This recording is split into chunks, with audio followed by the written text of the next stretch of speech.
Assalamu alaikum balma malien min bɛ Mali kɔnɔ ani malien min bɛ Mali kɔ kan. N ka foli b'aw bɛɛ lajɛlen. O foli kelen n b'o ta ka farafinw sɛgɛrɛ, farafin min bɛ Afrique ani farafin min bɛ Afrique kɔ kan.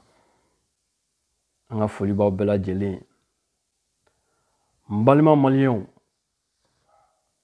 an ka jamana ferekera, an ka jamana ɲagamina.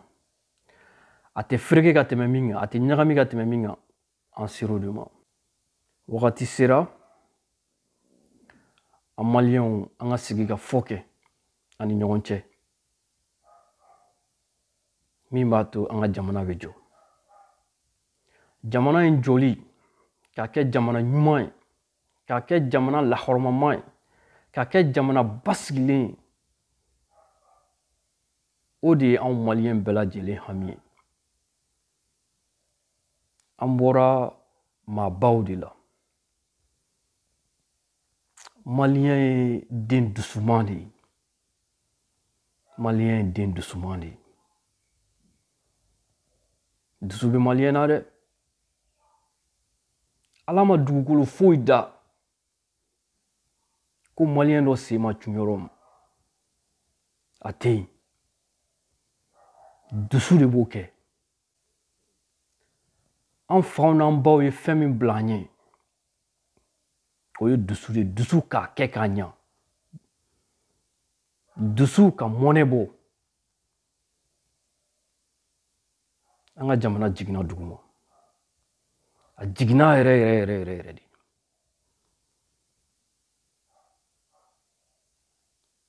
Wagati sera, an ka jamana in an k'a kɔrɔtan. An ka Mali drapeau an k'a kɔrɔtan. An ka ɲɔgɔn minɛ. An ka tiɲɛ fɔ ɲɔgɔn ye. Ko bɛɛ kana kɛ jɔyɔrɔko ye. Jamana in sɛgɛnna. Jamana in sɛgɛnna. Anw tunkarankew, su ani tile an bɛ miiri ni Mali de ye. An faw bɛ yen, an baw bɛ yen, an ka fɛn bɛɛ de bɛ Mali la. Su ani tile an bɛ miiri ni faso in de ye dɛ.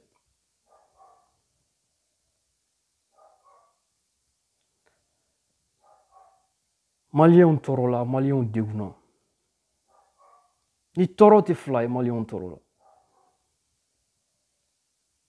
Wagati sera, an ka malienw ka tɔɔrɔ an ka abrégé. Nin ko min kɛra sisan, n'a a latigɛ kɛra, n b'a fɔ a latigɛ kɛra, ko foyi tɛ kɛ dugukolo sanfɛ ni sababu t'a la. Min kɛra bi yanni an ka s'o ma, ko caman de kɛra. Quand il y a action, il y a réaction. Donc, an ka nin opportunité in saisi. An ka jamana bila rail kan. Transition bɛ ban wagati min, a k'a sɔrɔ jamana basigilen don. A k'a sɔrɔ fɛn bɛ Mali bolo k'a jira diɲɛmaa la k'a fɔ an seginna. The Mali is back.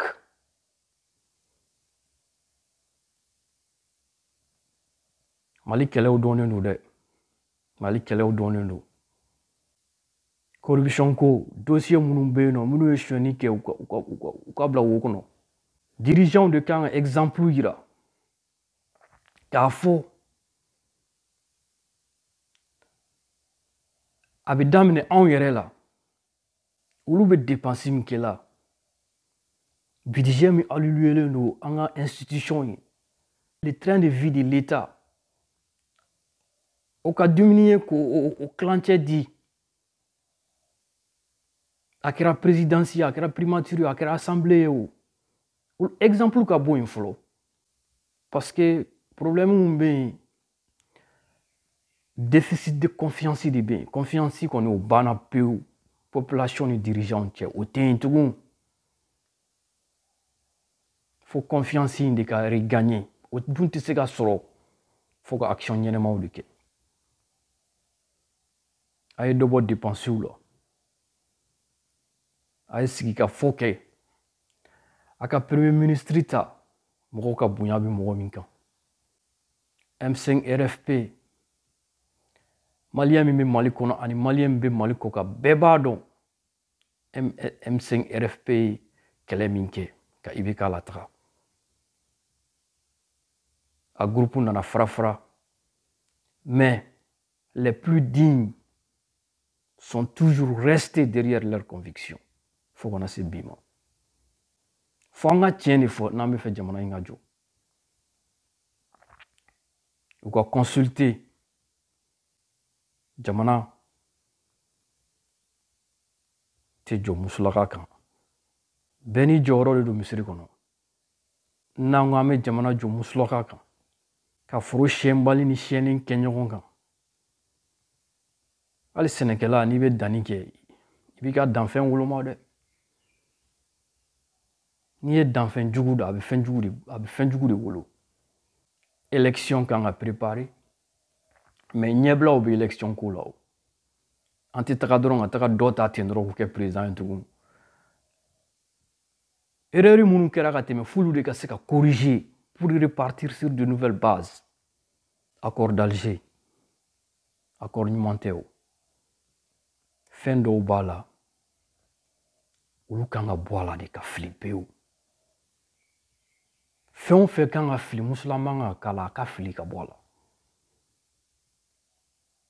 an bɛɛ de ye kelen Mali la citoyen qualité fila tɛ se ka kɛ Mali la citoyen kelen sariya kelen bɛ boli bɛɛ kan mɔgɔ minnu sara IBK ka fanga gɛnni na justice ka k'u ye justice ka k'u ye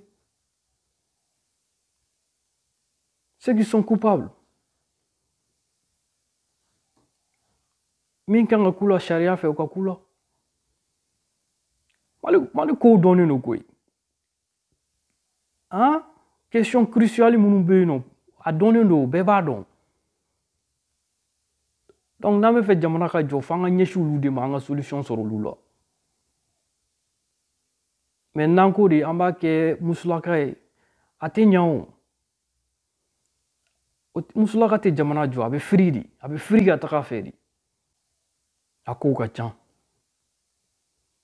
mais wagati sera sa an k'an bolo di ɲɔgɔn ma min ye communauté internationale ka yɔrɔ ye maliyɛnw ka bɛn o de ka gɛlɛn ka tɛmɛ communauté internationale kan c'est vrai an ka jamana kɔgɔji tɛ yen fo an ka tɛmɛ jamana wɛrɛw de fɛ embargo ni fɛnw mais n'an bɛnna o ko ninnu si tɛna bɔ a la ala bɛ jamana fɛ jamanaden minnu bɛnnen don an ka bɛn bani n'an bɛnna k'an tɛgɛ di ɲɔgɔn ma an bɛ jamana in ta tugun k'a yongo k'a yira diɲɛ na tugun an ka jamana tɛ jamana kirikara ye dɛ n y'o de fɔ n ka kuma daminɛ la maliyɛn den ye dusuden de ye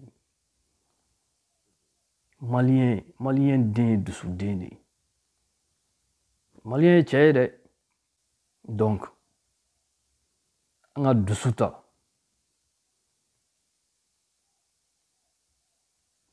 ni tiɲɛ ye ni tilennenya ye an k'an ka faso jɔ a bɛɛ ma tiɲɛ dɛ transition ko in a bɛɛ ma tiɲɛ nin ye occasion de ye k'a rectifier donc an balima sɔrɔsiw fana u ka sabali u ka lamɛnli kɛ u ye erreur minnu kɛ siɲɛ fɔlɔ la u kana sɔn o erreur sugu k'u sɔrɔ Mali la an bɛɛ de ye sɔrɔsi ye an bɛɛ ni min den tɛ sɔrɔsi ye i ka mɔgɔ dɔ furulen bɛ sɔrɔsi ma an bɛɛ de ye sɔrɔsi ye an bɛɛ de ye kelen ye donc n y'a mɛn ko colonialisation ko fɛn bɛɛ bɛ ka kɛ colonial ye o yɔrɔ in an b'a ɲini an balima sɔrɔsiw fɛ u k'o yɔrɔ in jateminɛ u k'o yɔrɔ in jateminɛ ko n'a bɛ kɛ ko kura ye a ka kɛ dans la concertation bɛn ka kɛ kow la population bɛ se ka ko minnu faamu min tɛna kɛ sababu ye ka population bila fanga contre la. C'est très très important. Repartons sur des bases saines, des bases qui apportent le réel changement au Mali. Dɔ kɛra sa, vraiment dɔ kɛra. Ala ka sabu ɲuman k'an ye, Ala k'an dɛmɛ, Ala ka faso in jɔli kanu don an kelen kelen bɛɛ lajɛlen dusukun na. Assalamu alaikum.